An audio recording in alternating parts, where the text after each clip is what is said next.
kuwa mwasibu, sio mbaya. Sasa nimesoma sana. Koma. Unanipeleka wapi shule?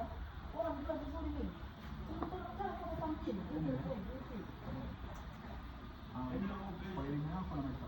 Angel, asante. Fresh.